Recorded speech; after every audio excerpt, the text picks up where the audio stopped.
आयुब खान साहब आप इसको जाइए आयत 9 सूरा 5 पर, ठीक है। वहां पर मुशरकी का जो है वहां पर शब्द आता है, वहां पर किसको मुशरिक कहा गया है, ये प्लीज एक्सप्लेन कर दीजिए। मैं फिर एक सवाल नहीं पूछूंगा आपको, पूरी तरह वो पढ़कर उसको एक्सप्लेन कर दीजिए। 9 सूरा 5। और पुष्कर जी, टीएस जी को माइक दे दीजिए, उन्होंने एक्सेप्ट आप भेज रखा है रिक्वेस्ट आपको। अच्छा, बीच में कोई नहीं बोलेगा। आयुब खान साहब 9 और सूरा 5 पढ़कर वहां पर मुशरिक शब्द आता है, उसको कहा किसको बताया गया है मुशरिक, वो एक्सप्लेन कर देंगे, फिर मैं समझ जाऊंगा, कोई सवाल नहीं रहेगा मेरा जी। मैं आपको अभी देखे, मैं आपको जवाब दूंगा ना, ये एनसीबी भी बोलेंगे, नेरा भी बोलेंगे और सब बोलना शुरू हो जाएंगे, फिर एक नया कोई सवाल नहीं बोलेगा, कोई नहीं बोलेगा। आपको 5 मिनट से बोल रहा हूँ, क्योंकि ये सब मिलकर जो है ना, नहीं नहीं नहीं साहब, ना प्लीज प्लीज प्लीज प्लीज, कोई नहीं बोलेगा। आप मैं वादा, मेरे तरफ से वादा है। पहले इनसे बोले, वादा करे जरा। नहीं नहीं, वादा है, सारे दोस्त है, वो नहीं करेंगे। आप एक्सप्लेन कर दीजिए कि मुशरिक शब्द आया है 9 और सूरा 5 पर, इसको बता दीजिए पूरी पढ़कर, हिंदी पर भी इसको एक्सप्लेन कर दीजिए आप। बहुत बहुत शुक्रिया, मैं बता दूंगा, लेकिन आप जरा सब्र से सुनिएगा, रोकिएगा नहीं मुझे, ठीक है। और कोई प्लीज, नीरज भाई, एनसीबी प्लीज, बाद में आप काउंटर कर लेना, बीच में नहीं बोलना। जी, आप देखें, आपको ये बात 100% पता है कि ये किताब जो है ये सिर्फ एक अल्लाह की बात करती है, इसका मतलब है कोई और खुदा की बात नहीं करती। तो इसको तो आपने बिलीव करना या ना करने की बात नहीं हो रही, सिर्फ इंटेलेक्चुअली आप पूछ रहे हैं, जज्बात से ना पूछें आप। अब देखें, मैं इसको समझाने के लिए आपको मैं पहले कोट करता हूँ, मुझे कोट करने दीजिए ताकि आपको पूरी बात समझ में आ जाए। चैप्टर 60 है, और उसकी पहले मैं 8 और 9 नंबर आयत आपको पढ़ के इस किताब का कानून बता रहा हूं। जो लोग तुमसे दीन के बारे में नहीं लड़े और जिन्होंने तुम्हें और तुम्हारे घरों से नहीं निकाला, अल्लाह तुम्हें उनसे नेकी और इंसाफ के बर्ताव से मना नहीं करता, बेशक अल्लाह इंसाफ करने वालों से मोहब्बत करता है। ये चैप्टर 60 वर्स 8, ये प्रॉफिट मोहम्मद को उस जमाने में ये बात कही गई कि जो तुमसे दीन के बारे में नहीं लड़े और जिन्होंने तुम्हें घरों से नहीं निकाला। नेक्स्ट वर्स में लिखा है, अल्लाह तो तुम्हें सिर्फ उन्हीं से दोस्ती करने से मना करता है जो तुमसे दीन के मामले में लड़े और तुम्हें तुम्हारे घरों से निकाला। तुम्हें निकालने में उन्होंने तुम्हारे दुश्मनों की मदद की, और जो कोई भी ऐसे लोगों से दोस्ती करेंगे वो जालिम है। अब देखें, ये है क्राइटेरिया। अब जब आप सूरह तौबा के अंदर जाते हैं, वहां पर हो रहा है मस्जिद हराम से प्रॉफिट मोहम्मद और उनके ग्रुप को निकाल दिया गया था, और वो लोग मक्का छोड़ के चले गए थे, ठीक है।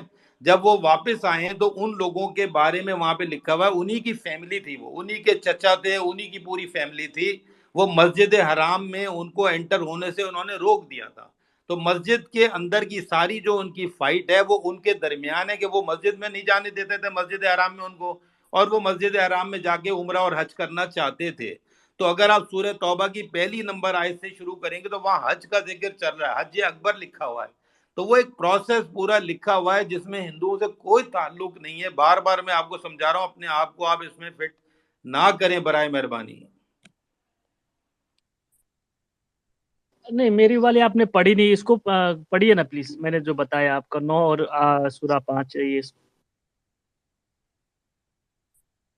जी जी, बहुत बहुत शुक्रिया, मैं पढ़ देता हूँ। देखें, पहली आयत से मैं पढ़ रहा हूँ, जरा 9 तक भी आपको पहुंचा देता हूँ। मुसलमानों का यहाँ लिखा हुआ है, खुदा और उसके रसूल की तरफ बरी ज़म्मा हो उन अहद व पैमा के मामले में जो तुमने मुशरिकीन से किए।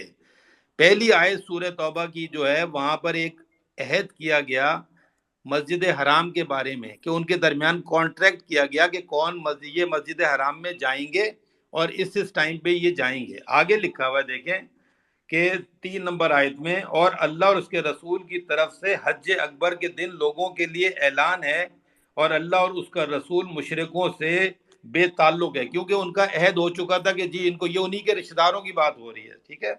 बस अगर तुम तौबा करो तो तुम्हारे लिए बेहतर है, और अगर तुम रूगर्दानी करोगे तो खूब जान लो कि तुम हरगिज अल्लाह को आजिज नहीं कर सकते, और जिन्होंने कुफ्र इख्तियार किया उन्हें दर्दनाक अजाब की बशारत दे दे। इसमें हिंदुओं से कोई ताल्लुक नहीं चल रहा, सिवाय उन मुशरिकीन के जिनसे तुमने अहद किया, फिर उन्होंने तुम्हारे साथ जरा भी अहद चिकनी की, ठीक है, اور نہ ہی کسی کو تمہارے خلاف مدد دی، بس ان کے ساتھ اپنے عہد اور ان کے مدت تک پورے کرو، بے شک اللہ متقین کو پسند کرتا ہے۔ 5 نمبر آیت میں آ گیا۔ پس جب حرمت کے مہینے یعنی حج کے جو مہینے ہیں وہ گزر جائیں تو مشرکوں کو قتل کرو جہاں بھی تم انہیں پاؤ، اور انہیں پکڑو اور ان کا محاصرہ کرو، اور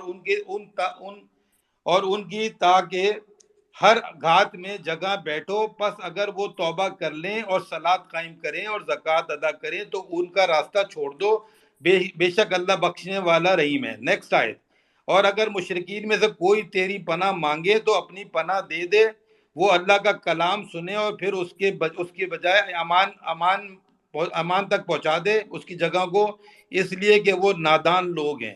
اور اللہ اس کے رسول کے ساتھ مشرکوں کا عہد و پیما کیوں کر ہو سکتا ہے بجز ان کے جن سے تم نے مسجد حرام کے پاس معاہدہ کیا تھا، پس اگر وہ اس معاہدے کو تمہارے لیے قائم رکھیں تو تم بھی ان کے لیے اپنے معاہدے کو قائم رکھو، بے شک اللہ متقین کے ساتھ ہے۔ اب سنیں نیکسٹ آیت میں لکھا ہے انہوں نے نہیں ایوب خان صاحب ایوب جی اتنا آپ سے سورہ 9 ایک اور سیکنڈ آیت 5 یار پوچھی گئی ہے، آپ پورا سنا رہے ہیں۔ ہو گیا، نہیں ان کو پڑھ لیا انہوں نے، 9 اور 5 پڑھ لیا۔